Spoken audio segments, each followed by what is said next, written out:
Well, Awesome. welcome to another episode of Lock In with Dylan. This week we have a very, very important guest, very special, very exciting for me.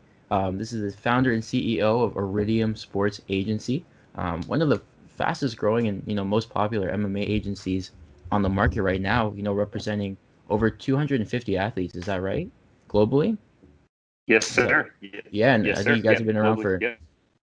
10 years at this point, right? I think you guys just hit your 10-year anniversary.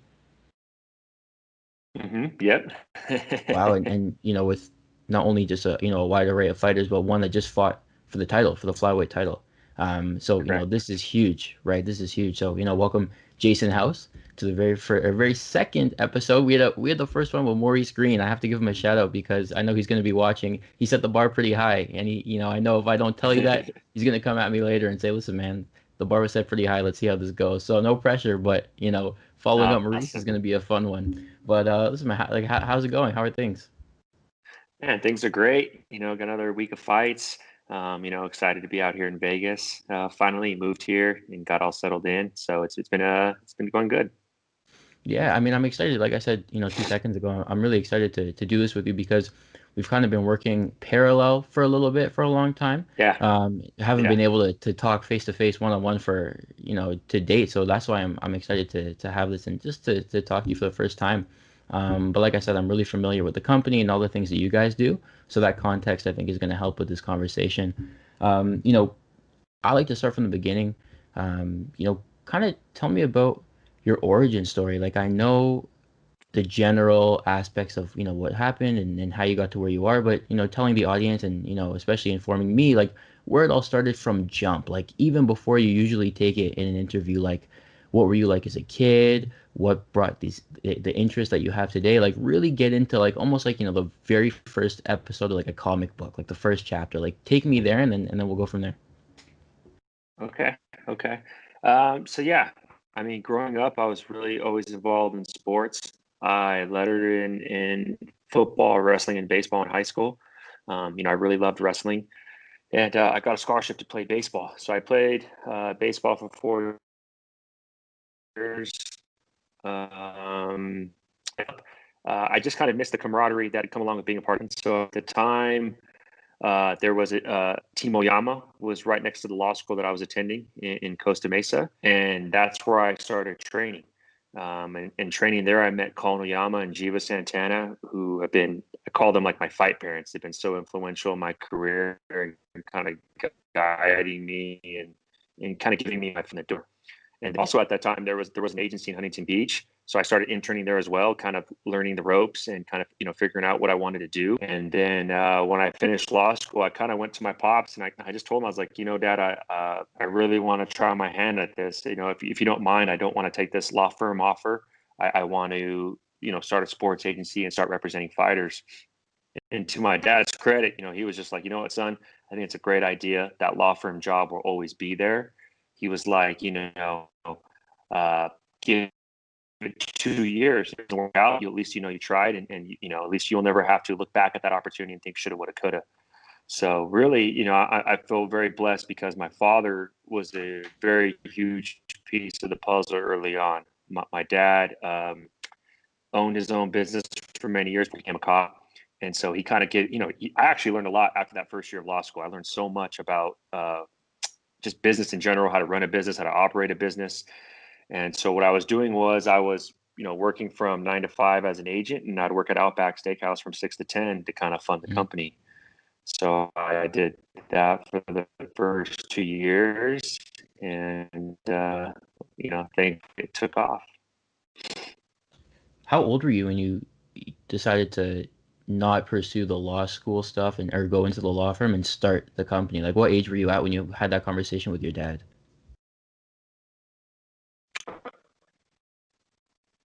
So I was four. I was 24 years old. So I graduated.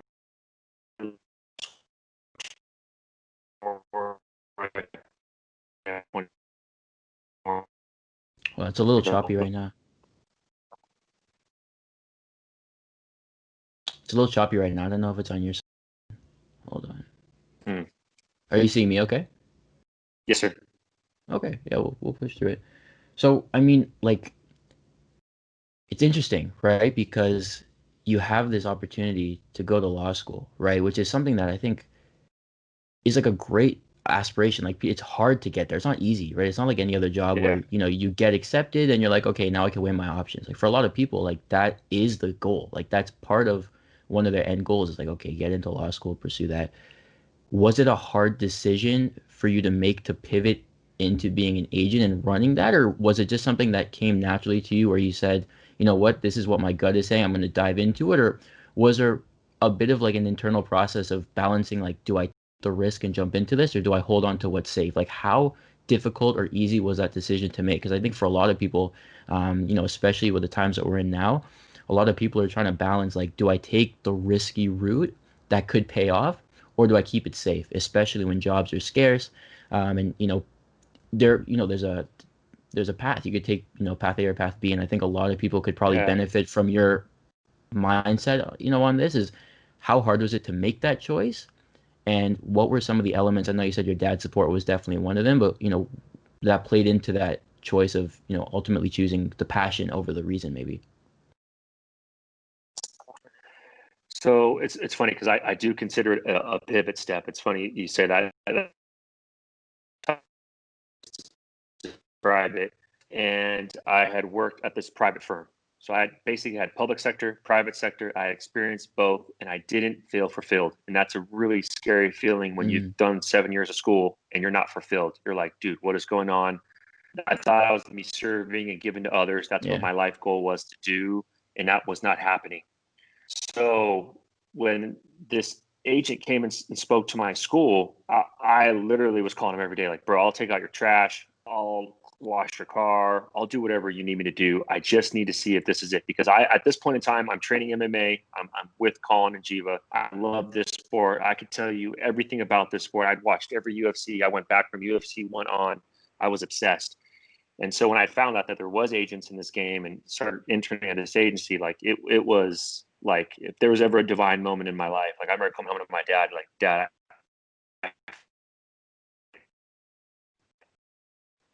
Hold on, I it's found it. choppy again. I I'll tell you when it's cleared. and, Oh, that having my dad flame for me, I think is one of the biggest moments. You there? yeah, it Let me just see cut if I out can go again to a for a different second. part of the house. Yeah, yeah, no stress. Let me know. See if it's better closer to the modem. Maybe it's on my side. Yeah, because if you're seeing me fine, then I don't think it's on my side. I think that's how it works. Maybe it's online. Okay, Yeah, we'll let's play it see if later. this. Uh, and so, anyways, I have this moment, and I think if my parents aren't there, if my mom and dad aren't fanning this flame for me and kind of going like, "Hey, son, like this is what you need to do. You need to pursue this." I don't know if I go in that direction. I remember my dad. He got me this book. It's called Whatever It Takes, and he wrote me this note in there like, "Hey, you got to go for it. You got to go all the way." And I remember thinking like, man, having your parents' support during that time period really helped me a lot. Like having that support, because you know what I mean. You're moving back home, right? You're 24 years old. You're back home with mom and dad. You're an attorney, but you're serving tables at night. There's, a lot of parents would probably be like, hey, you know what? Go take that job, go start paying off your student debt, get to work, Hmm. and just so supportive, like, I mean, my dad bought a printing machine for me. We were printing the shorts in the spare bedroom, like we were in Wow. this together, like he was teaching me how to balance a checkbook. He was teaching me how to, handle all the taxes and accounting and QuickBooks. And, I just remember thinking like, it was fun. You're with your pops, you're starting this thing. It's good. It's what you want to do in life. How did you, especially assuming you had a lot of peers and friends that probably did take the route of going into the law firm, Hmm. did you ever find some sort of like maybe identity issues or confidence, like when you see, because it's a completely different lifestyle when you're trying to make a business, when you're trying to grow your own thing, like you said, you're waiting tables at Outback, you're Yeah. building a company from the ground up, you move back home. Now you take that and you compare it to maybe that of people that you grew up with, right? Now they're taking the other route and they're joining the law firms, and maybe they're driving nicer cars and they're getting condos. Yeah. Did you ever feel down about that? Did it not bother you? Was that even something that happened? Like, did you ever find yourself comparing yourself to others, thinking like, man, did I make the right choice? A few times. One that really sticks in my mind is February of 2011. Um, I had to borrow $1,200 from my dad to pay that month's bills. And I remember just thinking, like, dude, this is embarrassing. I see one of my friends, he got a nice condo in Newport Beach. He's driving a Beamer. He's 2 or 3 years into that firm. He's doing good. And here I am living at home and I'm borrowing money from my dad. And I'm an attorney. And so when you start comparing yourself to where your peers are, it really was hitting home. Valentine's Day was coming up, and I remember just thinking, like, dude, this is a joke. I can't even take my girl out. Like, this is Mm-hmm. so bad. And it was that Sunday that I was just kind of having this breakdown. I was telling my dad, I was like, you know what, Dad, I think I'm done. I'm gonna go get this law firm job. Like, this is stupid. Like, my dad was like, you know what, son, like, calm down. Like, I'm not trying to kick you out of the house, right? You have a Mm-hmm. roof over your head. Things are going good. Like, just give it a go. And that Monday, Sean Shelby emailed me and he said, hey, what is Ruben Duran doing? And I think like a complete dork, I'm like, waiting for your call, sir. Like, I was just so excited that he had finally hit me up for one of our clients. And he ended up getting into the UFC. And I remember thinking, like, I think my total commission was like $1,200 exactly, which would have paid back the debt. It Wow. was like really a divine, you Wow. know. He ended up having a great fight. And then from there, it just snowballed, right? Like, he's like, hey, who else do you have? And then he signed Eddie Ogden. Then he signed Francisco Rivera. Then he signed Ian McCall. Then he signed Bobby Green and Shane Del Rosario. And the ball just Mm-hmm. kept going. And it was like that breakthrough moment where I was about to give up. Like, I remember just being at home on a Sunday going, like, this is a joke. Like, I'm literally borrowing money from my dad. Like, what a loser. Like, I just could Yeah. not get that out of my head. And yeah, that was a time where, your friends are doing well, right? They're starting their lives. They're having kids. They're getting married. I'm like, I'm nowhere near that. Yeah. And sometimes life's a slingshot. I think sometimes it looks like you're going backwards, but really it's preparing you to make that big leap, or maybe to catch up to where you think you should be. But I just learned that you can't comparisons will steal your joy. That's one thing I always tell myself. Comparisons will steal your joy.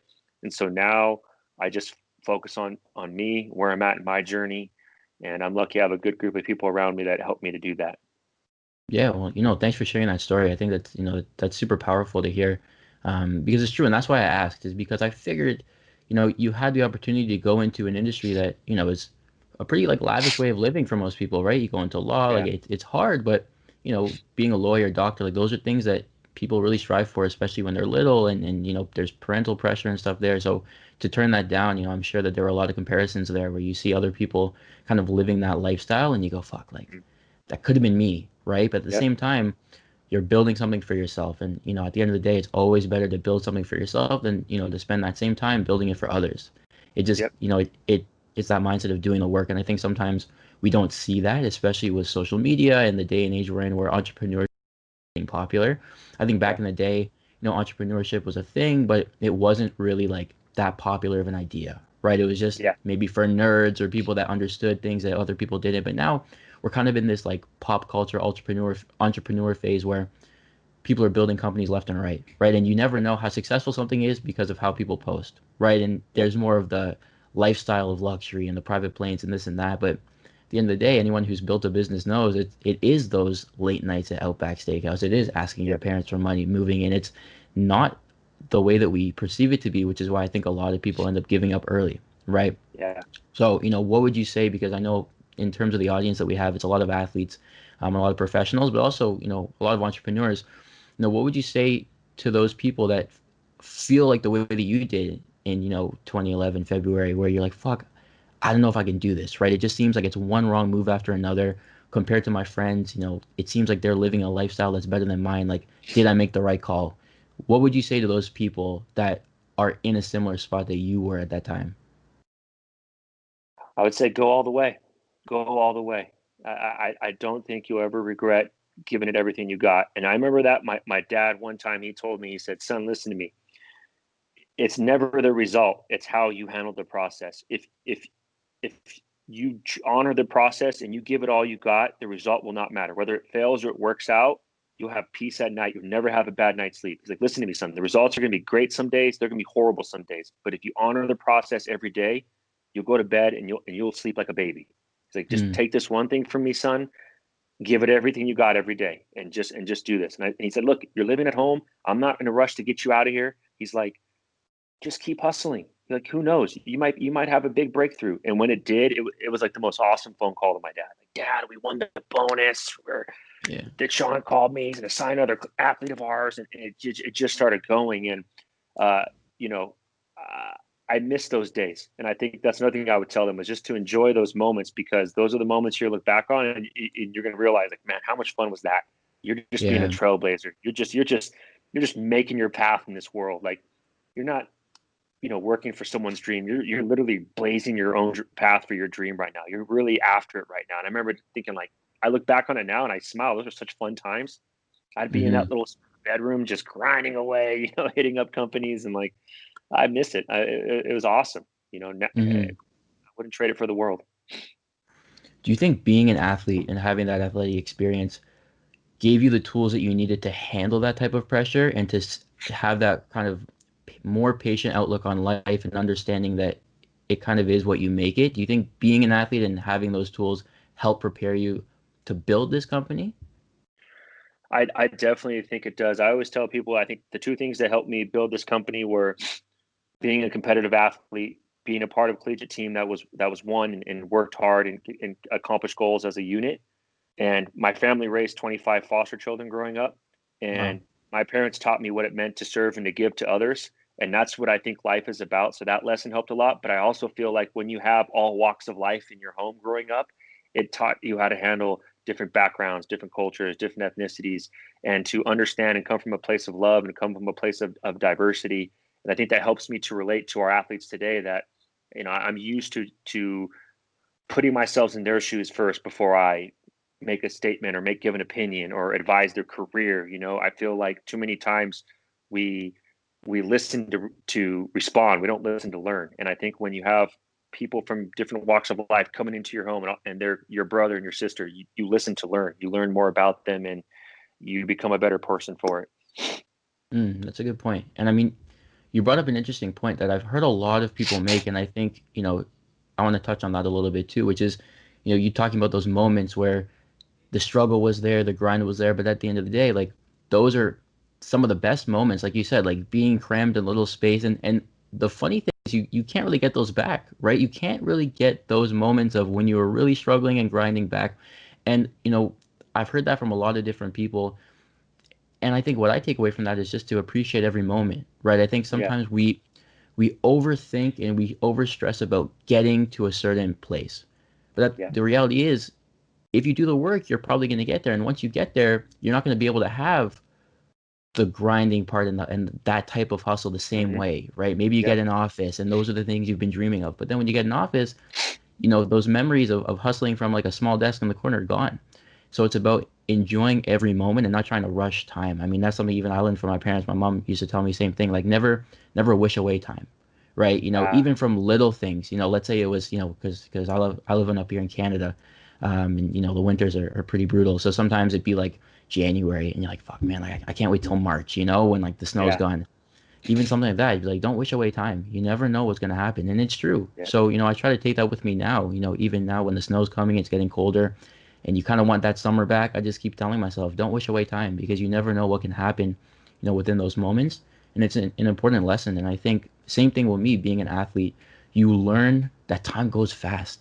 It's almost like you yeah, have a completely separate life. For me, I grew up doing Taekwondo. I started when I was 5, and then by the time I was, I think like 12 or 13, I was a national champion. And then, a couple of years later, I was captain of the national team. And then I stopped competing like a few years ago in 2017. So the time goes by. And I remember my coach telling us too, like, listen, you're not going to be athletes forever, right? There's going to be yeah, a time where, you guys feel like you're here every day because we were training 3 times a day, before yeah, school, after school, at night. And you think you're going to live this lifestyle forever, but at the end of the day, it's gone.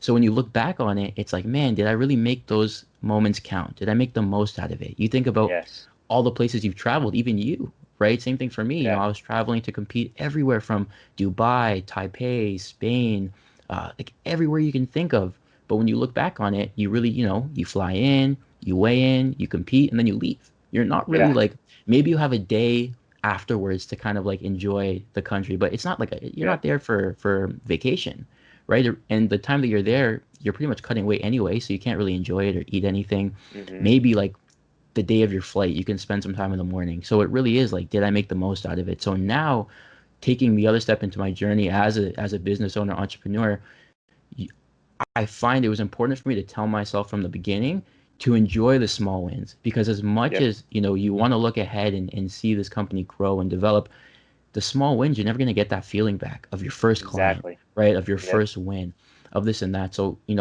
I feel like my own athletic experience allowed me to be more present in Mm-hmm. those moments and not wish the time away. So giving Yeah. me time to appreciate, right? Because, I'll never forget, I was the first Canadian to win the U.S. Open back to back. So it was in 2014 and 2015. There's a big tournament called the U.S. Open. It brings in athletes from all over the world. It's one of the most prestigious like open tournaments internationally. So I went there in 2014. I won gold. 2015, I won gold. I was the first Canadian to do that. But 6 months later was a qualification tournament for the Youth Olympic Games, and I was just working hard at that, working hard at that. And I remember my parents, I think it was my mom. She was like driving me to school, and she was like, "Do you know how cool that is that you did that?" And I remember all I could think was, "It's not done yet. Like my job's not done yet. Like how can I Yeah. enjoy that? Like it's almost like don't even talk to me about that because I'm focused on the Youth Olympic Games.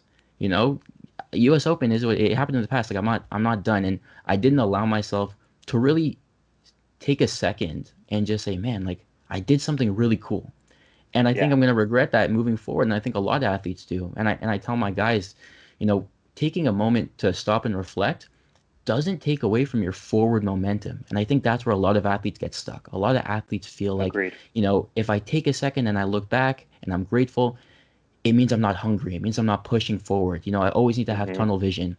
But the tunnel vision is sometimes what gets you in trouble because Yes. sometimes just taking a second, it doesn't mean you need to take a long time, but taking a second to just reflect, sometimes it gives you the kind of recharge and refocus you need to attack even stronger moving forward. So for Mm-hmm. me, how I translated that into business was, I'm going to try to take it moment by moment. If something happens that's pretty cool, I'm going to let myself feel that. I'm going to take a second and say, you know what, Dylan, like that was pretty cool that you did that. You know what I mean? Like that was a Yeah. pretty cool thing. And maybe in the grand scheme of things, it's going to be a smaller win compared to other wins, but this is a long process. And because I believe I'm going to get there, why rush the process? Yeah. I'm going to appreciate it and I'm going to take it. And I think that helps with longevity. I think it just helps with mental health. I think it helps with positivity, taking the time to sit down and just say, like, man, this is pretty cool. And it doesn't make you distracted.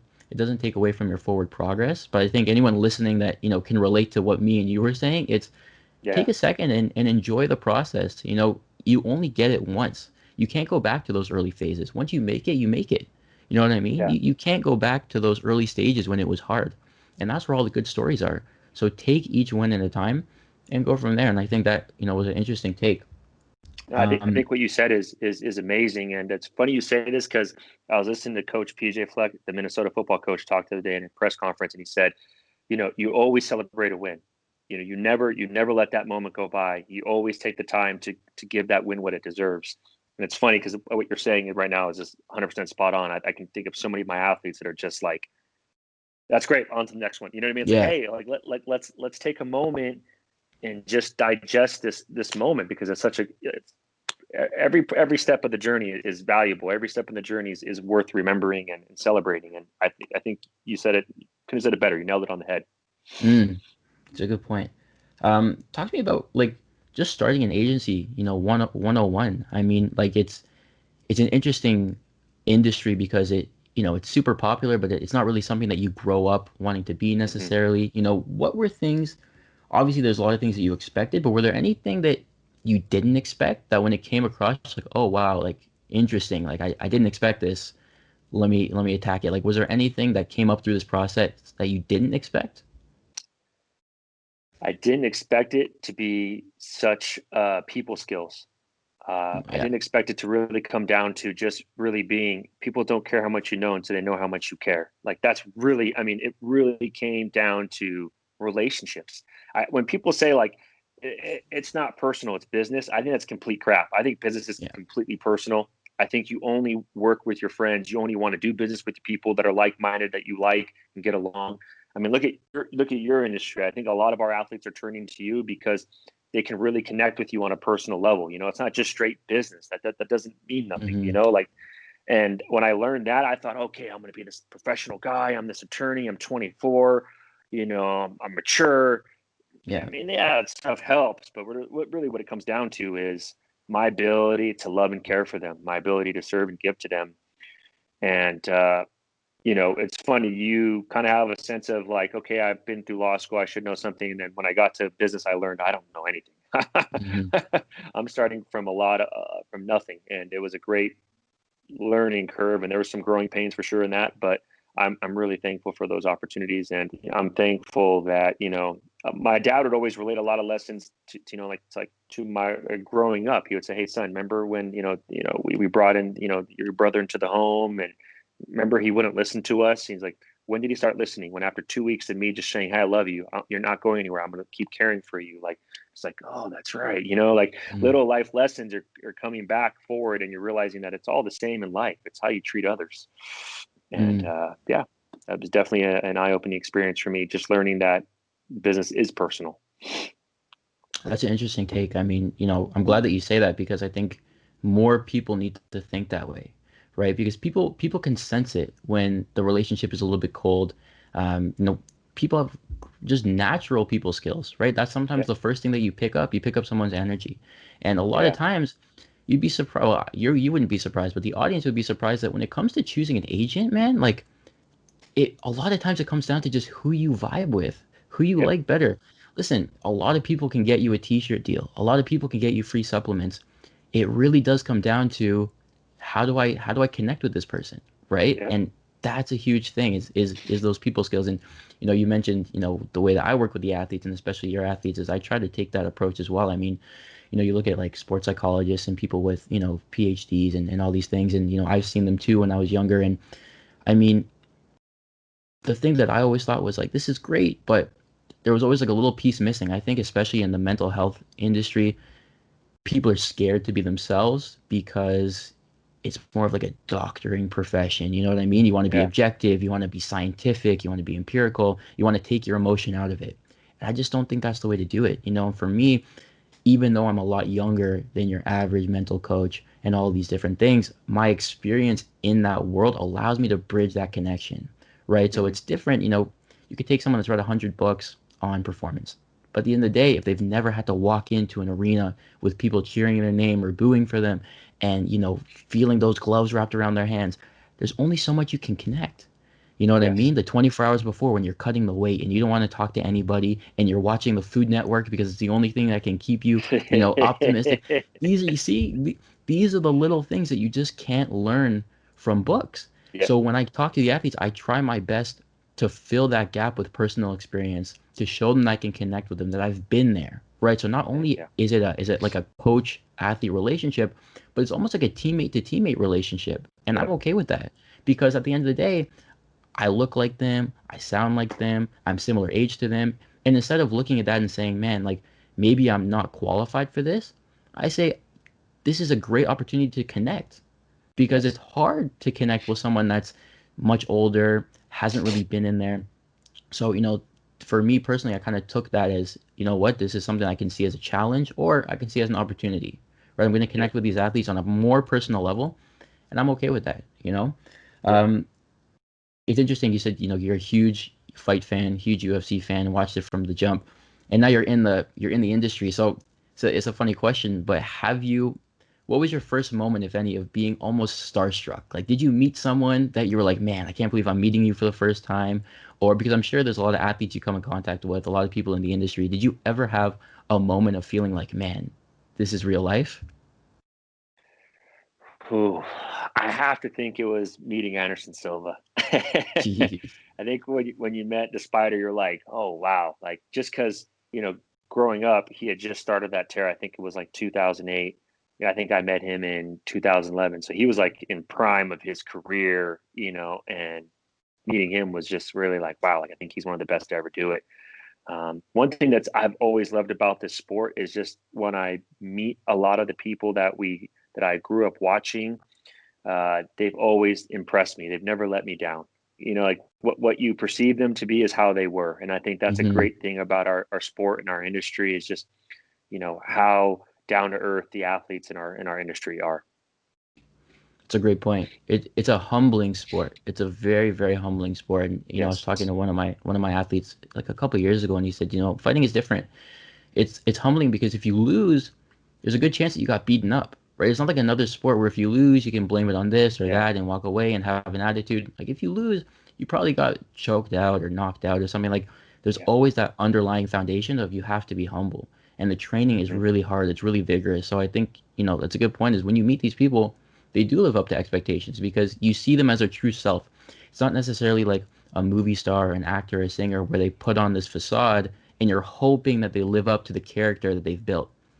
Listen, fighting is like the closest you can get to your true self. So if you appreciate Yep. who someone is as a fighter, odds are you're going to appreciate who they are as a person. And, Yeah. and that's a good point. I think for me, I'm trying to think. I forget which UFC it was. It was a couple of years ago. It was in Toronto. It was Holloway and Ortega. It was for Mm. the title, Yes. and I was sitting there eating. I was with my brother and my dad, and I look over and I'm like, I look at my brother and I'm like, is that Anthony Johnson? Like just sitting beside me eating. And he's like, I think so, maybe. So I go over and I'm like, are you Anthony Johnson? He's like, yeah. I'm like, yo, can I take a picture with you, man? He's like, for sure. So we take a picture, right? We're standing there, me, Rumble, and the guy who's behind the phone taking the picture of us was Kamaru Usman. And I was like, oh my God. I was like, man, like you shouldn't be taking the picture, man. Like you know what I mean? Like I still, and this was like Ah, a year or two before he won the title, and to this day, I like lose sleep over it. I'm like, I shouldn't have let him take the picture. I'm like, that was just like to this day. When I see him next, when I see Kamaru Usman, I'm gonna yeah. tell him, listen, man, you took the picture of us. I'm sorry. You shouldn't have done that. You should have been in the picture. My bad. So that was pretty Oh, funny. I'm trying to think, that's um, funny. because yeah, when I was younger, I went to like the 2009 like UFC Fan Expo when I was really little. Like, Okay. those were cool experiences. But I think business wise, I took a nice trip last February down to American Top Team. I was invited by Dean Thomas to come talk to the group and see some of those guys. And for me, that was my first like business trip where I got to experience these things, which was cool. I remember seeing Thiago Alves and I was like, Jesus Christ, like this is, you know what I mean? Especially Right. from being a young kid, like I was like, oh my, Edson Barbosa, like those guys, they're just there and they're just training, right? There's no entourage, there's nothing. That's the difference between a pro athlete and like a movie star. They're just there to do the Yep. work. They're humble. Edson Barbosa was just walking around with his son. Like they're just Yep. they're just there. They're just being themselves. And I think that's a great point that you brought up, which is, what you expect them to be, they usually are because, there's no performance to make. Um, this is an important question that I think I'm not sure if you've been asked often, but I have. What are tips for fighters looking for an agent? And when do you think an agent is needed for an athlete? So, for example, I know there's different vetting processes, but if I'm an up and coming fighter, maybe I just turned pro, I'm looking for an agent. What are some things that I should be doing in order to be seen or recognized or taken in by a larger agency? I think the easiest way to answer this question would just be like how we scout. For us, we definitely watch how they perform inside the cage, but more importantly, I watch how they act outside the cage. When I was young, I would chase talent, and one thing that I learned is that talent will take you places your character's not ready to go to. Mm, And for me now, I want to work with high character athletes. The punches, the kicks, the rest we can teach. I want the high character athletes. So for me, that's really what I'm big in, and what I look into when we're scouting a potential client. I truly feel that we should start talking with athletes early in their career. I think athletes should be looking for management early in their career, and I say it for a multitude of reasons. The first off, and most important, I think it's better to start that relationship now. I think sometimes athletes wait so long in their career to get management, and then when you bring that person on, you're at a pivotal moment. You're like, I don't have that relationship with this person to really, you know what I mean? You don't have that connection, and you're doing some very serious negotiations. So I think if you've been with someone for a long time, you kind of have that vibe, right? Like you were saying earlier, you know how they are in fight week. Do they want a lot of attention? Do they want to be left alone? Do you want me to handle their family for them? Do they like these certain foods, or they need? Um, Sorry, hold on, last second. Put it back up. That was a phone call. You get to know every little nuance about the athlete. So I think the sooner that you're able to find that person is the sooner you're able to really start building that relationship. And I think when you have a 4 or 5, 6 year relationship with someone, those ties are strong. You kind of know how each other ebb and flow. So that's just my opinion. I believe that athletes should start looking for management early in their career. And two, uh, guiding through that regional scene is very tough. Getting the right fights, Mm. working with the right promoters, getting your name out there. These are all very important things. So I do believe that you're going to need their expertise as well. But I think that's the first point. What I talked about, I think it's something that a lot of people don't think about, right? They just think, oh, I can, maybe down the road when I need it, I think I can handle it for now. But it's like, man, it'd be good to have that relationship with that person now and start putting that building blocks to a healthy relationship. I want to take it back to the quote you said. You said talent will take you to a place that your character isn't willing to go. What does Isn't that ready to mean? go to. Isn't ready to go. What does that mean? And what led you to that conclusion? Just being a sports fan for all these years, you've seen it certain times in different sports, maybe in the draft, where someone's talent will take them to a place that they're not ready to go. Right? They don't have the maturity to conduct themselves as a professional athlete. They don't have the maturity to live the lifestyle like a professional athlete should. They're not eating the right foods, getting the right amount of sleep, training the way they should be, cutting weight the way they should be. You learn a lot about a person when you get to spend time with them. And so for us, it's really about finding high character people. I think how you do anything is how you do everything. And I truly believe that in my life. And I think that goes well for a lot of the MMA athletes that we work with. Like if you look at some of our athletes like Alex Perez, that guy does everything 100%. It could be washing dishes, it could be mopping the mat, it could be anything at all. He does everything 100%. And that's why I think he has good performances in the cage, is because he's so detailed. And I think a lot of people don't give the little details the credit they deserve. They don't focus on them as much as they should be. And so for us, we're just looking for high character people that's going to fit the culture of our agency, and they're going to thrive in our system. It's a good point. I have an audience question here. This is from Matthew from Mississauga. He Mm-hmm. wants to know how difficult it is to achieve all of these athletes' needs. I mean, especially with a company of, over 250 athletes. How do you stay on track? Because I'm sure, you're getting a bunch of text messages, there's a lot of notifications. How do you stay on track and maintain all of these athletes' needs? Man, I have a really great team here at the agency. Jeremy Lukow, Ed Cap, Jacob Pargo, Lance Spotty, Joe Wooster, and you know we each have our specific roles in this agency that make sure that we're not a jack of all trades, master of none. So Ed just does the PR, Jacob just does the marketing. So when you have these type of roles, each of us do, it allows for us to not let anything get lost in the shuffle per se, and that Mm, allows us to service our athletes to the best of our ability. And I feel our agency does a great job of, sometimes I think it's not just business; it's just checking in. Hey, how's it going? Talk to me, Goose. How's life? How's the wife? How's the kids? How's training been going? How's that knee been rehabbing? You know, poke and prod a little bit. hmm Let the athlete tell you what's going on. You may learn something. You may, okay. And I think having your pulse on their temperature, uh, always helps out. Yeah, and you know what? Shout out to Jacob real quick. That's my guy. He's been really my main point of contact for the past 2 years, and Nice. he's been a breath of fresh air. I mean, he's the only guy I know to answer his phone before you even send the message, pretty much. Yeah. He's awesome. So shout out to Jacob Parga. Um, listen, I know that at one point you tried transitioning into the NFL space, and then you decided to just go all in to MMA. Um, quickly kind of for the people listening that don't know about that, quickly intro that because I have a question that follows that up. So quickly just talk Okay. about what the opportunity was for NFL and then, you Mhm. transitioning. We were working with a marketing firm that we were doing a lot of sponsorship and endorsement deals for our athletes. He approached me and said, "Hey Jay, I think you'd be great on the NFL side of the fence. We have some athletes here that I think could really use a good agent. Why don't you take the test and we'll get you acclimated on this side." I said, "Okay, great." So I took the NFL exam, which one I thought was great because anytime you get to learn about another industry, learn about the NFLPA, learn about arbitration, a lot of these things, I think it's always good to keep your education constantly on the up and up. So it was great to have that experience first and foremost. We passed the agent exam.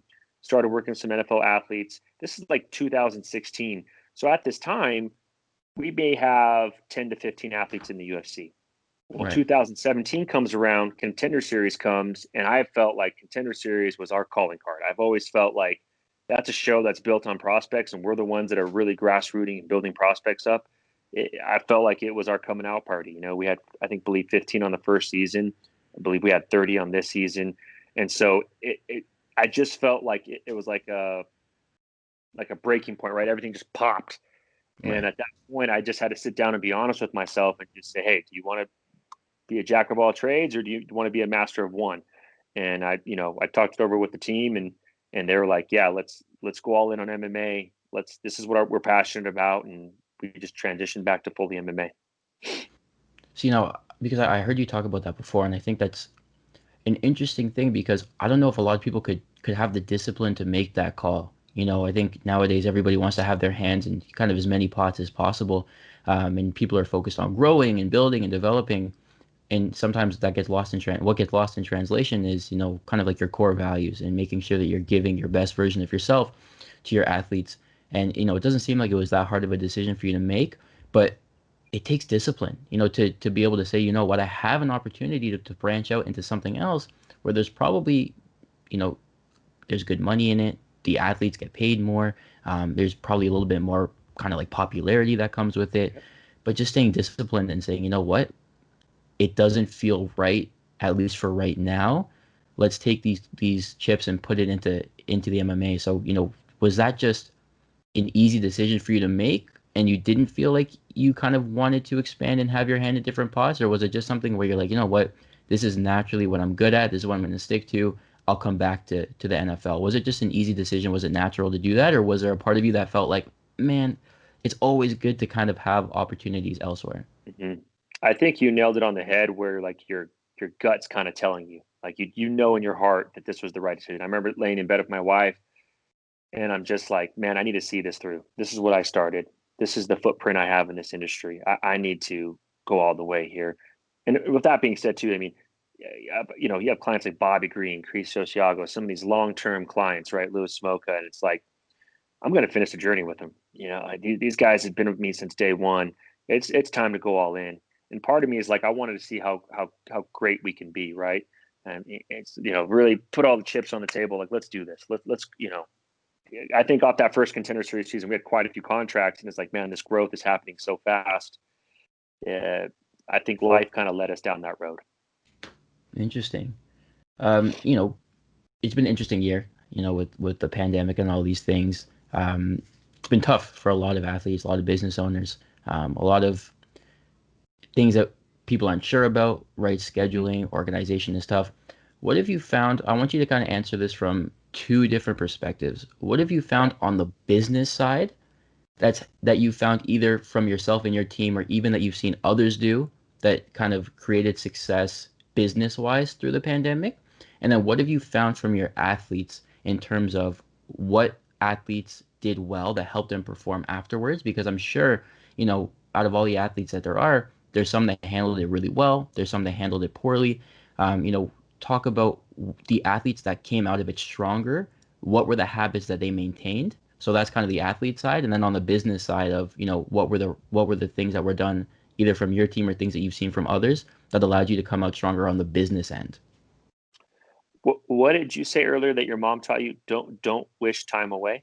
Yeah. Was that the correct quote? I need to write that down. I really like that a lot. Mm, Uh, I feel like that honestly sums up the business side. Like, you could say, "Oh, I can't wait till there's fights again. Oh, I can't wait till we get to work again." No, here's a perfect time to stop and analyze every part of the company. Analyze what we could be doing on marketing better. Analyze what we could be doing on PR better. I'm always on the road traveling to events. For the first time in my life, I'm home for 4 straight weeks in my house. It's a perfect time to set up one-on-one meetings with my team and hear them out. What are we doing good? What could we be better at? Self-analyzing, using this time for me to get my sleep schedule back on track, to get my eating back on track, to get my workouts back on track. So for personal development, so that I can, level up, so that I can level up for my team. And I felt like our agency really accomplished a lot we changed our social media graphics. We changed so much things, that we were working on and improving. So I felt like it allowed us to have more, because for all of us are handling our own branch of the company. We do meet weekly, but when you have a month straight, you're able to almost meet daily, right? And constantly like get in this think tank and really go down these rabbit holes of new ideas and concepts that we can tackle. Um, on the athlete side, I felt like our agency clients did an amazing job of staying ready, so they didn't have to get ready. You look at a Bobby Green who came out and had a resurgence in his career this year. He did a phenomenal job. Look at Yusuf Zalal, who came out and made the most of the pandemic. I think he fought 4 times this year. All these athletes, really capitalize. You have athletes that are, Julian Erosa coming in, getting another opportunity in the UFC, getting the bonus. Some of these athletes that stayed right, Daniel Pineda coming in, getting his call into the UFC. A lot of these athletes that were maybe not, going to get signed in this year, or you don't know what's going to happen, right? But because of the pandemic, more opportunities were created, and these athletes were ready. They stayed ready, and they capitalized on it. And I felt like that's such a amazing story to see some of these athletes really do well and get a second shot at their dream. Mm. You know, something I tell my athletes all the time, and I think you touched on it, is adversity creates opportunity, right? Mm-hmm. Sometimes we're always looking for things to kind of maintain the status quo because it's comfortable. But at the end of the day, it's in those moments of adversity that we can make the most out of certain opportunities. So, for example, like what you're saying is stay ready so you don't have to get ready, right? You're going to get the Mm-hmm. call. You're going to get the call, and they're going to say, hey, can you fight in 4 weeks? If you can say yes, and you've been preparing more than your opponent is, that's an opportunity, right? So Yep. now we're facing an adversity, especially so, when I say adversity creates opportunity, especially is true when it's a shared adversity among everybody, right? Yep. It's different when there's personal things that come up and challenges, those are always going to happen. But when it's a universal challenge, a universal adversity, who can handle it better? That's where the opportunity comes in. Yes. You and your opponent are both under the same situation. Your gym might be shut down, their gym might be shut down, right? Your supplement store is closed, their supplement store is closed. Who handles it better? Whoever handles it better is who's going to make the most of that opportunity. So when that Yes. adversity comes, instead of looking at it from, a negative point of view of like, shit, this isn't the way I like to do things normally, look at it from the positive side and say, man, this is a great opportunity for me to maximize my potential here, for me to separate myself from the pack. You know, I was telling all my athletes that got sent down to Fight Island, I was telling them all the same thing. Listen, there's going to be times of discomfort, right? It's a long flight. You don't necessarily know what the food's going to be like. You don't know what the weather's going to be like. There's a language barrier. There's a lot of things that aren't comfortable. But guess what? There's no like hometown hero there because everybody's new. Everybody that goes to Yep. Fight Island is experiencing this for the first time, which is amazing, which just means if you can handle it better than your opponent, you're going to Mm-hmm. be in a good spot. And that's all Yep. that matters. There's path A and path B. If you can just keep taking the right path, you're differentiating yourself. You're separating yourself from your opponent. And every time you make one right decision, you're separating yourself even more. So to look Yep. at that as an opportunity, there's a lot of athletes now, when they go when they fly in, they have to spend like, 24 hours like quarantining in their hotel. And for a lot of them, it's different. It's tough. It's not what they're used to. Make the most out of these. So, if you're an athlete listening and you feel like you fall into this category, listen to this because this is what I tell my athletes all the time. You know, it's adversity that creates the opportunity, right? Yep. Especially when it's you and your opponent. Handle it better than them. That's all that matters. Handle it better than them. You guys are all facing the same challenges. If you can see it from a more positive outlook, you roll with the punches, you go with the flow, you're flexible, that's going to help. It's not just Yep. you against yourself, it's you against the opponent, right? I agree. Especially when you're entering an environment that's equally chaotic for both you and the opponent. Just handle it better. That's a great way to differentiate yourself. So, I think Mm-hmm. that's definitely a point of how we can look at the situation we're in, and instead of trying to be down on ourselves, we can use it as a motivation boost, which is okay. This is tough for me. It's tough for everybody. All I have to do is handle it better than anybody else, and I'm going to be in a decent position. It's easy to see this and to have those negative thoughts of like, man, what's the point? I don't know when I'm going to get the call. My gym is closed. I haven't seen my family. Like maybe I just need to take a break. If you need to, then that's fine. But it's understanding, where are these thoughts coming from? Can you push it? And if you can, you're going to be grateful for that. Yep. Um, I agree. I let's talk agree. about let's talk about mindset a little bit because I mean that's kind of the whole point of this thing. Um, I mean, it's super important. Obviously, we can get into this all day. Um, the question for you is, mindset people know is an important thing. It's hard to make it tangible. It's hard to conceptualize how much of an impact it plays, right? You can't, it's not like working out where you can see your muscles grow. You can do 20 push-ups instead of 10 and you can see yourself developing. And I think that that's one of the reasons why it's less of a popular thing, the mindset development than the physical. But at the end of Hmm. the day, it makes up for most of the performance. When I talk to athletes Yeah. and I say, well, if performance is at least at the bare minimum conservatively 50% mental, right? And you would agree to that, is your training and your preparation 50% mental? And the answers are probably no, right? You look at all the things Hmm. athletes do to prepare. You look at the strength and conditioning, technical, supplements, sleep, massages, like all of these things fall into the physical category of preparation, right? And then when you look at mental, what are people doing? They listen to a podcast, or they read some motivational quotes before training. I mean, those are good, but that's like 1% of the work that needs to go into it, especially if the mindset makes up over 50% of performance. So the question is, how come people aren't attacking the mental side of development? So the question comes out to you, which is, I mean, you guys at Iridium gave MindLock a shot 2 years ago, right? Before Hmm. really anyone was doing it. Now there's a little bit of popularity building, but it's still not where it needs to be.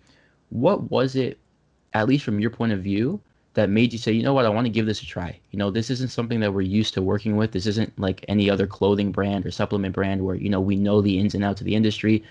You had to take a chance. You know what I mean? And I respect you for that. And I want to say thank you for giving us a chance, right? Giving us a Always. chance to You've done to. great for us, man. You've I been awesome. appreciate that. I appreciate that, man. But what? So what was it? What was it? Because I'm sure you guys had your moments when you were discussing if you should move forward with the partnership, and you say, man, like we don't even really know what this is. What was it that made you pull the trigger and say, you know what? I'm gonna give this a shot because I think it's important. Like, what was it for you? uh, Two things. From a business standpoint, I know when I was starting out, I experienced the same hurdles as you. Very young, started my own company, and if people didn't give me a chance, then I now that I'm in a position, I need to give people chances. So I've always been very open minded to partnerships because I just feel like if someone didn't extend their hand to me, I wouldn't be where I'm at. So now it's my turn to extend my hand as people are coming up in their journeys at different points.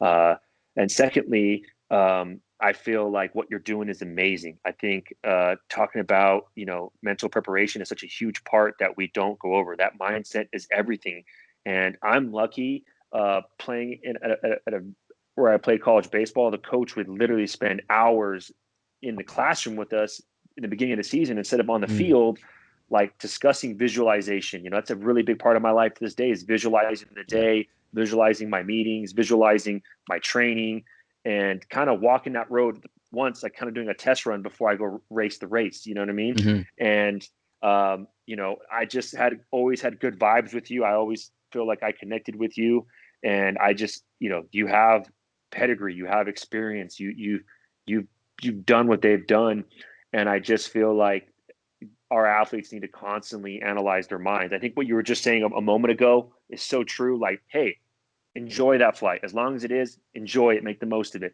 Remember when you were taking 18-hour car rides for a regional show for $500? Well, now you're Hmm. flying to Abu Dhabi. Like life could be worse. Oh, you get a first class meal. Like maybe it's not the correct meal, but there's certain things you could probably eat in that meal, right?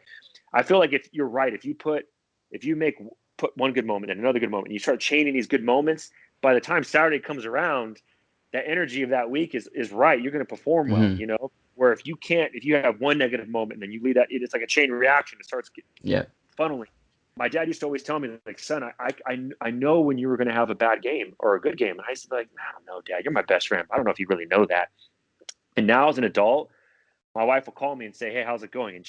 And she knows that there's a feeling. And so everything you're Yeah. saying, like, I assume this about you, but now I'm like, dude, he gets it. You know what I mean? Like it's like you're leading that fight week is so important, and it could just be I don't know, bro, laughing over a show together. You know what I mean? Yeah. It could just be throwing down or cut. You know how it is. Like if you're just vibing at a certain level, you're just like, okay, dude, Saturday night, it's on. We got this. Like the energy is just there, and so like just seeing everything that you're doing, I'm like, man, he's going to be a breath of fresh air to our guys. They're going to call him on fight week, and he's going to center them. He's going to get their mind where it needs to be and focus on the blessings and the gifts that we have here. Like you said, you get to go on that 18-hour flight. You get to Hmm. be served a meal on that flight. You get to go to Abu Dhabi. Like, Yeah. bro, I'd give my left nut to fucking have one Yeah. one of these opportunities. You know what I mean? Like, Yeah. that's amazing. So it's perspective, right? And I just think Hmm. you've done a great job with our athletes and just keeping their perspective where it needs to be and keeping that energy good because there's when you're cutting weight, this, like, it's easy for you when you have that weight cut brain to kind of go down this negative road sometimes, and sometimes you just need to sit back and just be positive with it all. So I've always felt like you've done a phenomenal job with that. And I think, like I said, I think your past experiences, I don't care if you're 24 or 48, you've experienced a lot of life, and that I think that's what's led you to really be able to help our athletes a lot. Thank you, man. No, I appreciate that. There's a lot of great things that you just said. And the number one thing that I want to focus on is perspective, right? Perspective is huge. Um, it's the ability to take a step back, look at the situation, because sometimes, especially as an athlete, you have your head so far in the sand that all you can see are it's like you have blinders on, and all you can see is like what's right in front of you. Sometimes being grateful gives you that extra boost. I think Mhm. a lot of times as athletes, we have things swapped. And what I mean by that is this. Sometimes we think, so, for example, let's talk about a trait like confidence.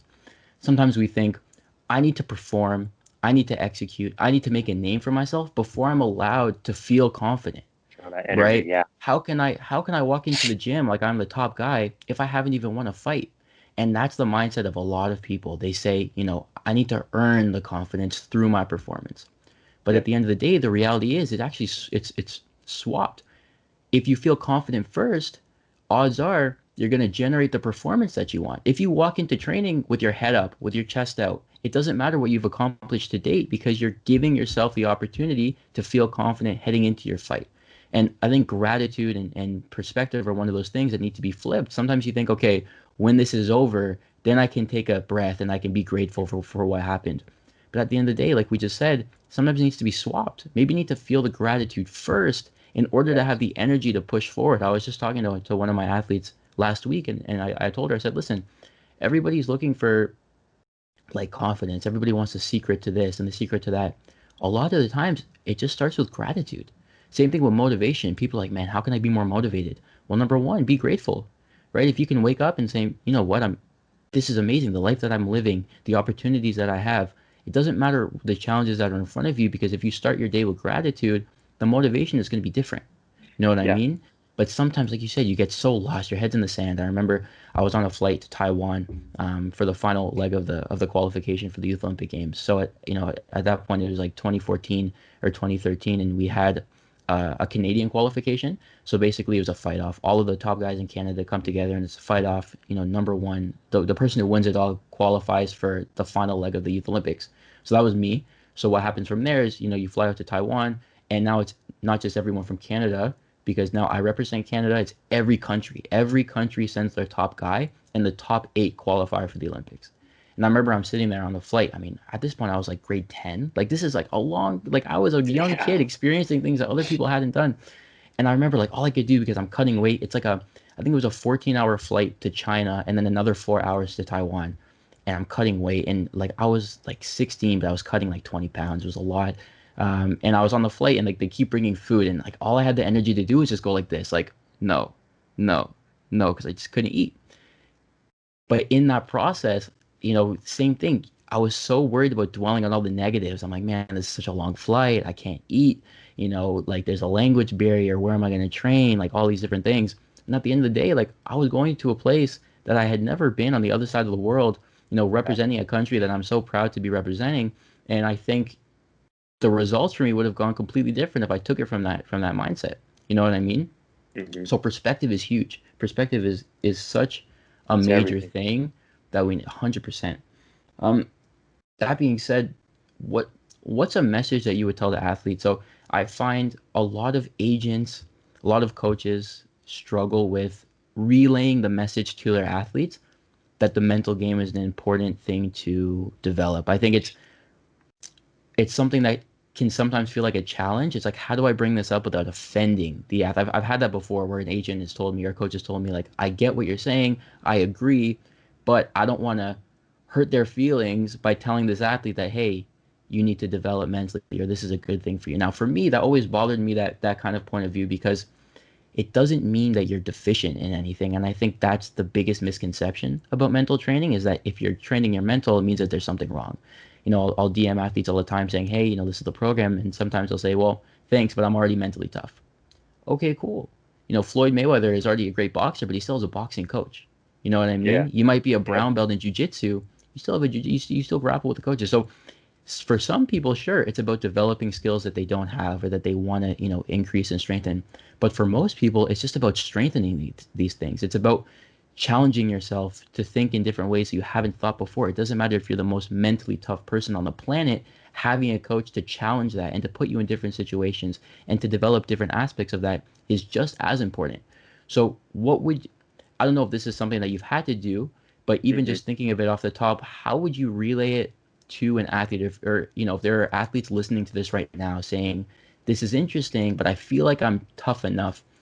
You've had a lot of experience with athletes. What would you say to these guys that feel that way, in order to get them to understand that just because you have the skills doesn't necessarily mean that you don't have to train it? I think, like, first and foremost, if you love someone, you got to have those brutal, honest talks. You're not paying me to be a cheerleader, to be a yes man. You're not even paying me to be your friend, even though we are friends, if that makes sense. Mm-hmm. You're paying me for my guidance, for my opinion, for my attention and care and love, towards your career.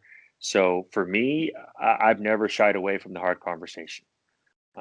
How I usually go about it is just really asking questions, and you usually let them self-assess on their own. A lot of times, if you can ask questions that kind of may point to where an area of growth needs to exist, then you can have a conversation like that. But if sometimes I need to just be honest, like, hey, I think we need to speak with someone that's an expert in this field, I'm not afraid to say that. I have a relationship with my athletes, and they have a relationship with me, that we tell each other everything, and that's just the bottom line. Mm-hmm. That open communication has to be there.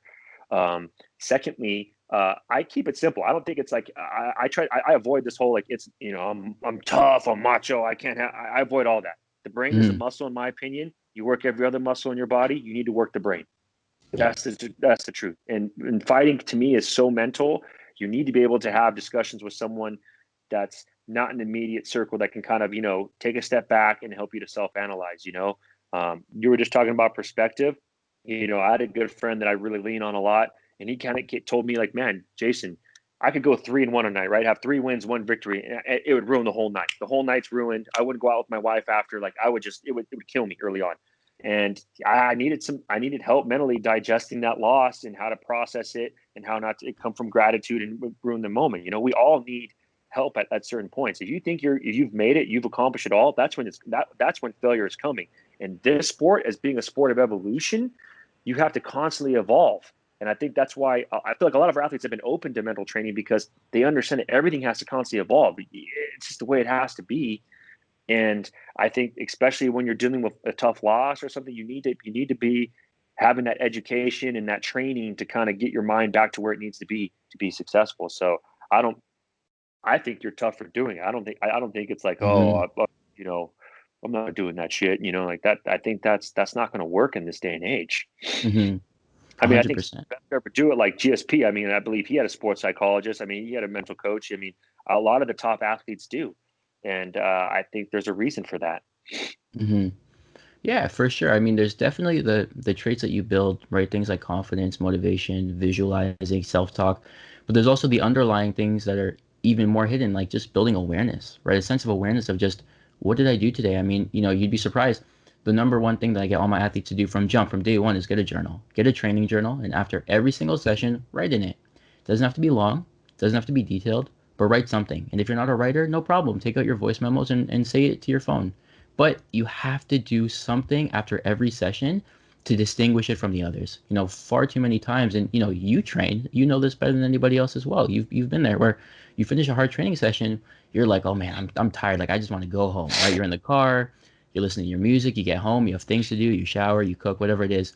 You know, Already within that drive, you've lost like 40% of the memories from that Hmm. training session. Then a week goes by, then another week goes by.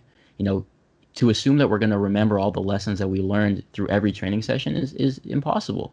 And what happens is they start to blend together, right? Anytime that an athlete trains for as long as they do, as many hours a week as they do, it's going to get to a point where you feel like you're just kind of clocking in and clocking out, right? You're Yeah. going through the motions. Now, that's not a problem. Everybody does it. It doesn't mean that you're a bad athlete for that. The most professional athletes in the world feel that way. So how do you take yourself out of that spot? You journal, right? You build the awareness. It's just asking yourself, okay, what did I do today, right? How did it make me feel? And anything that came up. So maybe you say, oh, I showed up today. This is what frustrated me. I ended up going with this person. I was really trying to get this technique, but it just didn't work and it bothered me. And because I felt Hmm. bothered by it, I was more hesitant and more tense. Listen, that was a really short journal entry, but next week, when you're trying that technique again, now you have the awareness of, okay, I'm probably going to get triggered. If I miss this, I'm probably going to get a little bit frustrated. And then when that frustration comes in, you have the awareness to recognize it and say, okay, you know what? I'm frustrated. I'm going to let it go. Something as simple as just labeling your emotions are the number one way to clear it out of the way. But if we're Yeah. not journaling and we're not keeping track of our progress, these are things that anyone can do if you're an amateur, if it's your first day, or if you're a pro, right? This is something that I still even do because I'm training in MMA right now as well. I mean, I stopped doing Taekwondo a couple of years ago, but over the summer, I'm like, man, like I need to be doing something. Like for me, I feel like if I'm not fighting, I'm not being my true self, right? Like the past few years, I just haven't felt like myself, and I realized it's just haven't been training, and not only training, but aspiring to train and compete at a high level, right? I don't want to just do it for fun. I want to compete. So I looked Yeah. at all my books. I have like journal like hundreds of pages from when I was really little of just journal entries. And I do it nowadays, even if I have. So for example, last night, I had a jujitsu class and I had a Muay Thai class right after. Instead of putting on my wraps right away after jujitsu, I'll take my journal out and I'll write. Maybe it takes me, 45 seconds, 2 minutes, whatever. It doesn't take away from my Muay Thai class. Like maybe I put my wraps on 30 seconds after everybody else, but what I'm gaining from that experience is huge. And then when you add it up over a certain amount of time, you really see how it helps. So, going back to that point and how it all ties in is you might be tough, you might be confident, you might be focused, but there's certain levels of awareness that you just can't get naturally if you're not putting the work into it. You know what I mean? It's Yeah. certain things like Yeah. that. That's And one it's huge. area that I really respected about you, because I grade myself on 10 areas every Sunday, and I make a list of my goal in those 10 areas, and then every day I journal, and I have like it's like the same bullet point. That's something I've just created Mm. on my own. And when I found out that you do that, I thought that was so brilliant, because I feel like you're dead on. Like I think so many athletes, you learn some concepts, you learn some great techniques, you have a moment with coach, I kind of go over some things, and you're right. And by two practices later, hell, by the time you're 20 minutes in your car ride, it's kind of forgotten. I think when you're able to write it down and kind of self-analyze your day today, like, hey, I was tired during wrestling, or I don't know, whatever, just you're able to kind of write it down. I really think it helps you to constantly adjust and constantly improve. So it's something I really respect that you have your athletes do. Thank you, man. And I think you're gonna like this quote. There's a quote that I heard a while back, and it goes, "You have to collect the dots to connect the dots." And what I love that. happens is I love when I knew it. So when you're writing things down after training, in the moment, it might be hard to see where this is going, right? You're just taking it day by day by day. But after a month or 2 months, and you look at the sum of all of those things, you're able to see trends. You're able to see, wait a second, on the days when I had this much sleep, I performed this way. On the days when I, went to Wendy's before I went to sparring class, I felt sluggish. There's things that you realize hurt your performance. There's things that you realize help your performance. And there's a lot of things that you didn't realize without having the awareness to write it down. So it does two things, journaling. Number one, it helps you just document your progress where you're able to look Hmm. back and say, man, 6 months ago I couldn't even do this, and now it's one of my biggest skills. It helps you pat yourself on the back, which, like we said Yeah. at the very beginning, you need those moments. And number two, it's just data collection. I tell all my athletes all the time, listen, you're an athlete, but you have to be a scientist. You have to be a scientist. You have to I love collect that. data every single day. You're collecting yourself, you're analyzing the data, you're looking for correlations. That's what makes a champion and a challenger a challenger. The champion collects data. They're a scientist, and that's what you have to do. That's why I say you have to Yep. collect the dots to connect the dots. You can only see I the love that. trends once you take a step back and you see, wait a second, this is how things have gone. And what you'll Yeah. find is there's things that contribute to your performance, and there's things that don't, but there's also things that you might have thought did but actually didn't. I mean, an example for me is I was fighting for the national team. It was in Mexico. It was in Aguas Caliente, Mexico. It was for the Pan Am Championships. So it's kind of like World Championships, but just for the Pan Am region because every year it alternates between Worlds and Pan Ams. So I was there. This is the year, it was 2015. I was team captain. Um, I go in there and basically the schedule is all messed up. They told us, you're going to be fighting at this time. It was like later in the afternoon. It was like around 4 o'clock type of thing. But I showed up still with my team at like 9 or 10 a.m. We got our first workout in just to like, shake out whatever, do those types of things. And then the plan was to cool down. And then later on in the day, kind of warm up again and really get ready. So, fast forward an hour maybe, it's like 11 a.m. The person comes out with the sheet and goes, Dylan, she's like yelling my name, like Dylan Nadler, Dylan Nadler. And I'm like, yeah, right over here. She goes, you're on deck. And I'm like, what do you mean I'm on deck? Like like 5 hours until I'm supposed to compete. Like I'm not ready. Like I'm still in my clothes. Like I'm on deck. What are you talking about? She goes, yeah, you're on deck. So what am I supposed to do? I mean, this is for the national team. This is like a huge moment. Like up until that point, it was like my biggest tournament ever. I'm team captain. Like I have a lot to prove. So me and my coach, like, okay, like we just take the pads out and we just start like making myself tired type of thing. Like I'm just hitting the pads. I'm just like, okay, let me kill myself once and like break this sweat and then go out there. I'm like, okay. I'll go out there. I fight the guy from, I think it was Uruguay national team. And not only do I beat him, but I had a great performance. And then my next fight after that was great. And my next and my next and my next until I fought like 4 different times and I was just like the best I'd ever been. Now, when I look back on that, even that same day, I realized I didn't need as much as I thought I did. And I think, where I'm going with this from this story is that as an athlete, sometimes we overestimate what we need to perform. We think, okay, I need to wear these Yes. clothes. I need this food. I need these people around me. And we overestimate. And what happens is when one of those things is removed, we get worried. We go, wait a second. That's not there. I don't know if I can perform. I always eat sushi for some reason before my fight, let's just say. For me, it's not sushi. I don't know what it is. Yeah. Maybe carbs. For some people, it's sushi, let's just say. Maybe there's none there. Maybe you're in a country where they just don't have a lot of access to fresh seafood. What are you going Hmm. to do? Are you going to get worried about it? Right? What I found from that experience that helped me later on is you don't need nearly as much as you think you do to perform well. And what that did is it gave me a new sense of confidence leading into all my other performances because now I was able to walk into the arena and say, you know what? I'm going to get a good warm up in, and if I don't, it's not that big of a deal, right? It Yeah. makes you more grateful for the simple things. It's like, wait a second, I had a great warm up. I haven't had that all the time, and I've performed. I'm grateful for that warm up, something you take for granted, because I Yep. know Yep. even if I don't get that, it's probably going to be okay.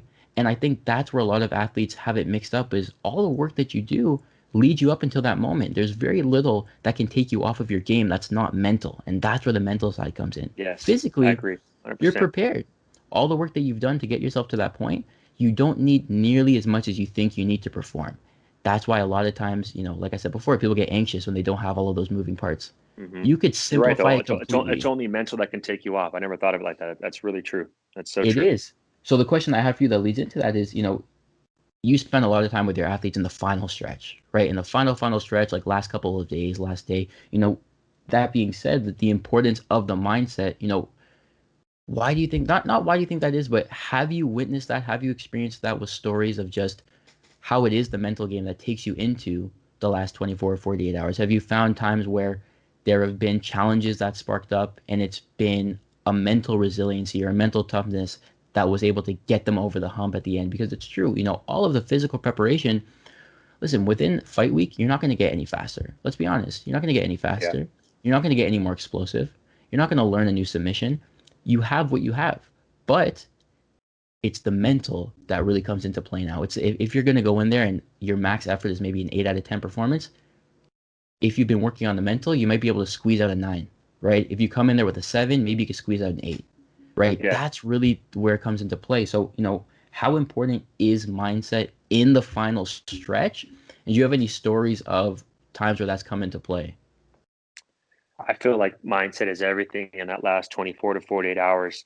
I think one of the blessings that we've had is that we've really gotten to know our clients on a personal level and on an extreme professional level, so that when you've done a few rodeos with them, you kind of have an understanding of what looks right and what's not right, if that makes sense. Like you kind of understand, like, some of my clients on fight day are acting like it's Christmas, right? They're Mm, excited, they're jumping up and down.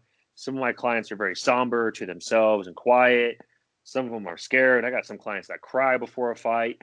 So it's one, understanding what is their typical normal reaction to the event, and then if it's not there, kind of bringing them back to it. Like I think Bobby Green for me is one of these people that the chaos around him, he is able to shut it down and just show up and fight. Like he's very good at that. I've seen him deal with so much adversity in his life, and he's able just to hone in and for 15 minutes he's able to Mm-hmm. just completely put on a performance and get the max out of himself physically.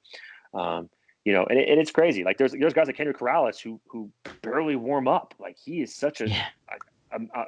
he's so strong mentally. He's just ready, and he's just like, oh yeah, I'm good. And he just goes out there and he always performs physically. And I think mentally he doesn't, his heart rate's always very low before the fight. Yeah. Chito Vera, I've seen him very nervous at times. I've seen Yeah. him, but I almost feel like sometimes that nerves makes him sharp. Now I almost feel like him being a little fearful, a little scared is what makes him sharp and makes him good. I truly believe that it brings out the best in him. So I really have seen a lot of different mentalities toward it. Joe Soto was always one that always blows my mind. When he took the title fight on 24 hours notice, I remember he was kind of pacing the room, and he started laughing. And I remember I was nervous. I was scared to death. Like, did we make the right decision? Was taking this title fight the right thing to do? And he was just giggling. And I'm like, dude, what's so funny? He's like, man, my grandkids are never going to believe this. You think they'll give me Mm-hmm. like a DVD or something to show them someday? I'm like, Joe, you took a title fight on 24 hours notice. I think the UFC will give you 20 DVDs if you want it. Mm-hmm. Like, but that's where his mind was, right? Like, that's where your mind's at 5 minutes for walking. Like, my Yeah. mind would be scared to death. Like, oh my gosh, I'm about to fight TJ Dillashaw for the belt. Mm-hmm. So it's just crazy to see how everyone handles the pressures of the sport. One thing I always like to constantly remind them is that pressure is good. Pressure is earned. Pressure means you've done something right to get to this point. And I believe that pressure, you should use pressure to make yourself sharp, to make yourself, ready to go. It's okay. Yeah. But yeah, that's, I've seen it all, and it's been Yeah. a crazy ride. And that's a good point. And I mean, I could talk to you forever, so I'll try to keep it short and wrap it up soon because I know you probably have things to do. But I think one of the most important things that you said is one of the most important things I think from this whole podcast, which is you have to be yourself. I mean, working with as many athletes as you do, you've seen a wide array of personalities leading up to fight week. Mhm. And I think one of the biggest misconceptions that especially newcomers and amateurs have is they find someone that they look up to and they try to mimic that person. And they say, well, One they did it hundred this way, percent. right? 100%. It's like, bro, if this is what got you to the dance, stick with it. If this is how you feel normally, stick with it. Don't try to, Connor walks this way. He acts like, Yeah, no, it's not you, bro. You be you. 100%. So the thing that I tell my athletes all the time is I say, master yourself so you don't have to mimic others. And what I mean by Yeah. that is understand what makes you you. Just because something works for somebody else doesn't mean it's going to work for you. I mean, I have a really great video that I like to show a lot of people, and it works really well for like presentations because it's eye catching. It's a side by side of Usain Bolt and Michael Phelps preparing for their performances at the Olympics. And they're both like equally the most dominant people, like Usain Bolt on land, Michael Phelps in water. Like they are undeniably dominant, if not the best ever. Yeah. But if you look at the way they lead up to the performance, I don't know if you've seen this, if you've noticed it, it's completely opposite. Usain Bolt, they panned him on the camera. He's smiling, he's dancing, he's Yeah. flexing, he's signing shoes and giving it to the guy who's standing behind him. Like he is completely excited and he's like a character. Now you look at Michael Phelps when he walks in. He has his hood on, he has his goggles on. He looks like mad almost, like complete loner, like complete in silence. He walks up to the thing, and the first time he really moves a muscle is when the gun goes off and he starts. Two opposite ways of approaching performance, but they both are the most dominant. Now here's what you don't see. You don't see Usain Bolt watch Michael Phelps and say, wait a second, he's super reserved. Maybe I need to calm down. Usain Bolt and saying Usain Bolt's all happy, he's dancing, he's flexing. Maybe I need to do that. No, because they understand what gets them to optimal performance, and that's what matters. That's what Yeah. matters is mastering yourself, and that's where journaling comes in. Is because it allows you to have the awareness to understand yourself. What is it that I like to eat? Like you were saying, who do I like to be around? What kind of music do I Yep. like to listen to? What kind of clothes do I like to wear? You know what I mean? These are all important aspects that allow you to understand yourself. That when it comes time to perform, you don't have to look to anybody else. But a big Yeah. rookie mistake that I find, even I've done it. Everybody does it, I think, when they're young and they're aspiring to be something great, is they look at people who have done it and they try to copy them. You can't do Yeah. it, right? And I think you have an amazing perspective of working with such a range of personalities who are all equally able to perform. I mean, like you have such an amazing mix of guys in there that are huge performers that are so dominant, but they have different mindsets, and it's up to you now as their agent to understand that and be flexible. And here's Yeah. why it matters, because if you know, like you said, there's some people that are just super positive during fight week and they're laughing and they're loose. You would never look at them and say, listen, man, you need to focus, you need to calm down, because you know that that's how they act. Whereas somebody Yep. else, you know they need to be a little bit more focused. If you see that person a little bit too loose, then you can have the conversation of, hey, man, let's kind of like Yep. dial it down a little bit. But you can only have those conversations if you know your group. And that's, hats off to you because you have such a large base of athletes, but you need to know those types of things, right? And Yeah. and Like you're I'm deep. like what you said. I'm a smiling guy. I'm a laughter. Like when I compete, it's all, you know what I mean? Like, but I understand some people aren't. So I've never heard you. I would love to see that video. I think that's brilliant that you do that because uh, I guess to go back to answer one of your earlier questions. Something I learned was that early on in my career. You know, like some weeks you'll see me serious because I'm being serious because they want to be serious. You know, some Yeah. week you want to laugh, joke around, play touch butt. I'm like, dude, let's do it. You know, like, Mhm. so man, I really love a lot of things you say. I want to have to say that one more time. That quote. I want to freaking. I want to remember this one. Oh, you To master you need to yourself. yeah, you need to master yourself so that you don't mimic others. Love that. I love I'll that, text you everything. I'll text you man. all those things You're afterwards, but good, it's bro. true, That's why I right? like it. Thank So you, good man. you're on We're hitting some it. gems today, man. We're hitting it. We're hitting it. So I mean, listen, like the last thing I want to touch on is, I mean, you just moved to Vegas, man. Like, first of all, congratulations. It's huge. Um, LA to Vegas, I mean, I guess different cities, they're not that far apart. Being a kid from Canada, I mean, both of those places seem super nice.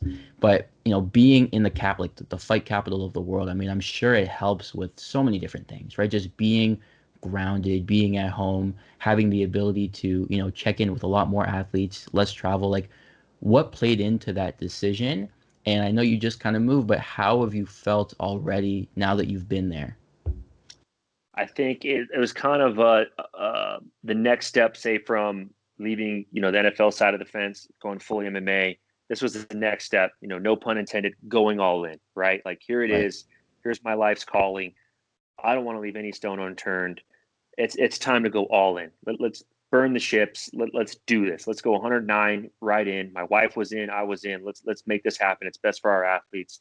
And you nailed it on the head, brother. Like I'm sleeping in my bed every night. I got a great workout routine here. I'm eating clean food every day in my kitchen. I'm able to go to the UFCPI whenever we need to see our athletes. Our athletes are able to fly in, stay with us, get whatever treatments or meetings, et cetera, that they may need out here. It's, I mean, I just love it out here. Like from my balcony, I can see the strip, and I just, man, the energy. It just gets me fired up. And I'm like, man, this is. I remember going to my first UFC in Vegas in May of 2008. I thought, man, this is the greatest place on earth. And now to think that I live here and I get to compete here every weekend with our athletes on Saturday, it's amazing.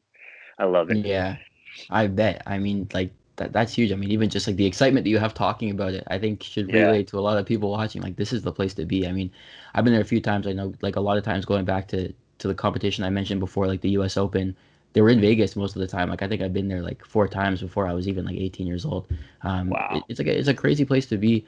Um, and I need to be there soon, man. I mean, like I have a lot of things I could do over there. You're I'm gonna have just to come waiting out here and for. speak to our I guys. You will, never I know. will, man. I'm just waiting for these Come to a borders to open. conference. Yeah. I have a nice date with Forrest Griffin. He invited me up to the PI Nice. to check it out. That was crazy for me to to be on the phone with this guy. Like going back to starstruck moments. I remember, Heck yeah. me and him were on the phone like a few months ago, maybe like after the summertime, and I was like halfway through. I'm like, am I talking to Forrest Griffin like on the phone? Like it's great. I had to like to be honest. I'll tell you a little secret. I had to like screenshot it and like send it to everybody that I knew. I'm like, guess who I'm on the phone with? Forrest Griffin. Heck So yeah. I'm going up there for that alone to see him. I know a lot, even like Cody and all those guys, Cody Stamen, like all those guys that train up there in Vegas. Like I have a lot of people to go see. And now you're there too, so now I can save myself a trip all Yeah. the way to LA to go see you. But Yeah. bang it all out at the same time. I I owe mean, I you guess dinner. Vegas is there. We go. I'll keep that in mind, eh? So listen, final thoughts. What are some things that you want people to either know about you, about Iridium, about their process, like just, the final words that they could hear from you say just about anything that, you kind of want to talk about and touch on, kind of floor is yours. And I just really feel that we built a great culture here. That at the end of the day, it's about serving and giving to others. I think when you put others above yourself, it's when I think that's your life's calling to really uplift others. And I think we do a great job up here at the agency. I think that's part of our job, right? Is to lead, to listen, and to uplift are the three things that we're here to do at our agency. And I'm very blessed with the opportunity to work with so many great athletes. I'm coming from the gratitude thing, like lately, like on fight weeks, I'm like, wow, like look at this group. Like this is what a blessing. Like I mean, can you imagine this? Like we're working with these athletes. This is insane to Yeah. me. And it's a good time to kind of take a deep breath and just be grateful for everything and just realize what a good family that we've built here at the agency. And I'm just thankful that like you said, we've been parallel a lot. And I'm really thankful for everything you've done. And I'm really looking forward to having you come out to Vegas and speaking and just kind of brainstorming more together because I'm a big fan of your work. And I know that you've done a lot of great things for our guys. Thank you, man. I appreciate that. And like I said before, I'm grateful for you and the entire, team at Iridium. You guys have been nothing but, a breath of fresh air to work with. And, especially kind of being my first intro into the agency world at the time. Now, I've spoken to a bunch, but, that was really my first intro. And I think it could have gone either way because if I had a bad experience with you guys, maybe it would have really turned me away from the thought of working with other people and all that. So it really comes down to how you guys handled it, how you guys took a risk, and how amazing it's been to work with you and Jacob, like I said before, and your athletes. I mean, I find all of your athletes are just great guys, and that touches on the culture you said before, which is, listen, there's going to be a lot of champions, but you want to work with the ones that you just enjoy being around. That's what matters more. Yep. We're talking to people all the time now, right? This is a relationship game. This isn't just a Yep. business. It's a business, but Yep. if you treat it only like a business for much longer. You need Yep. to attack the personal side, and that's what matters. And I clearly see that from you and the culture that you guys have built. So I mean, like, it's huge. It's huge, and thank you so much for that. So where can people find you if they're like, man, I want to hear more from this guy. I want to see what he has to say. Where can they find you online? All of those types of things. My Instagram page is Jason K House. Our company Instagram page is Iridium Sports Agency, and those are the both handles for Instagram and Twitter. Actually, that's where you can find us. And yeah, thank you for having me today, brother. Of course, man. Listen, guys, check Jason out if you want to see him. They're very active on the Iridium social media pages. Lots of athletes all the time fighting. He's been on a couple other podcasts. I would definitely encourage you to listen to him on those. That's what I did, and that kind of prepped me for this. Same thing, man. Thank you so much, and I'll head out to Vegas next time I'm there. I'll send you a text, and I'll Heck I'll, yeah, I'll make sure to see you there, man. we'll get that dinner. Thank you, thank you, thank you.